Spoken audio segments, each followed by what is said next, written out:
नमस्कार मित्रांनो, आजच्या व्हिडिओत आपण बघणार आहोत लाडकी बहीण योजनेचा अर्ज ज्यांनी भरला आहे त्यांचे सर्वांचे फॉर्म परत एकदा तपासले जाणार आहेत व ते बघितले जाणार आहेत की हे योग्य आहे का अयोग्य आहे।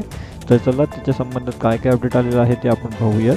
सर्वप्रथम मित्रांनो, लाडकी बहीण योजना याच्यासाठी ज्यांनी अर्ज केला अशी 2 कोटीहून अधिक लाभार्थी महिला आहेत।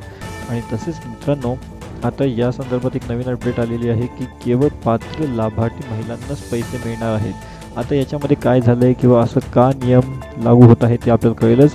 अपात्र लाभार्थ्यांचे नाव हटवणार का किंवा यामध्ये अजून काय काय बदल होऊ शकतात सर्व सविस्तर समजू। या योजनेत प्रत्येकाला लाभार्थी महिलेच्या अर्जाची पडताळणी होणार आहे मित्रांनो, तर हे तुम्हाला लक्षात घेण्यासारखं आहे ज्याचं जेणेकरून अपात्र लाभार्थ्यांचे नाव हटविले जाणार आहेत या योजनेतून। असं का होत आहे? कुटुंबाचे वार्षिक उत्पन्न 2.5 लाखांपेक्षा कमी असल्याचे कागदपत्र सादर करावे लागणार आहेत। तसेच निवृत्त वेतन घेणारे किंवा 4 चाकी वाहनधारक यांचे पण अर्जाची छाननी होणार आहे। 5 एकरांपेक्षा जास्त जमिनीची मालक असणाऱ्या महिला अपात्र ठरणार।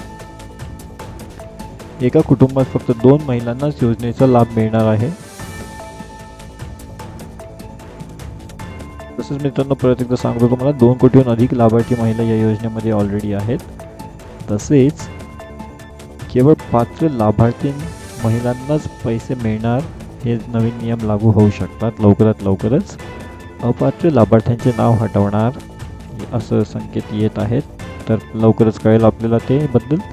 या योजनेच्या प्रत्येक लाभार्थी महिलेच्या अर्जाची पडताळणी होणार आहे, म्हणजेच की फॉर्म तपासले जाणार आहेत परत एकदा, जेणेकरून अपात्र लाभार्थ्यांचे नाव हटविले जातील। एक नवीन कुटुंबियाचे वार्षिक उत्पन्न 2.5 लाखांपेक्षा कमी असल्याचे कागदपत्रे सादर करावी लागणार आहेत। असे काही नवीन नियम जे आहेत ते सध्या येऊ शकतात। निवृत्त वेतन घेणारे किंवा 4 चाकी वाहनधारक अपात्र असतील त्याची पण छाननी करणार आहे। 5 एकरांपेक्षा जास्त जमीन मालक असणाऱ्या महिला अपात्र ठरणार। एका कुटुंबात फक्त 2 महिलांनाच योजनेचा लाभ मिळणार व अशा बऱ्याचशा नवीन अपडेट आम्ही आपल्यासाठी घेऊन येणार आहोतच। तर तुम्हाला नवीन अपडेट हव्या असतील तर तुम्ही आमच्या चॅनलला जरूर सबस्क्राईब करून ठेवा, इंडिया न्यूज अपडेट या चॅनलवर, जेणेकरून तुम्हाला सर्वप्रथम सर्वात महत्त्वाची माहिती या चॅनलवर भेटत राहील।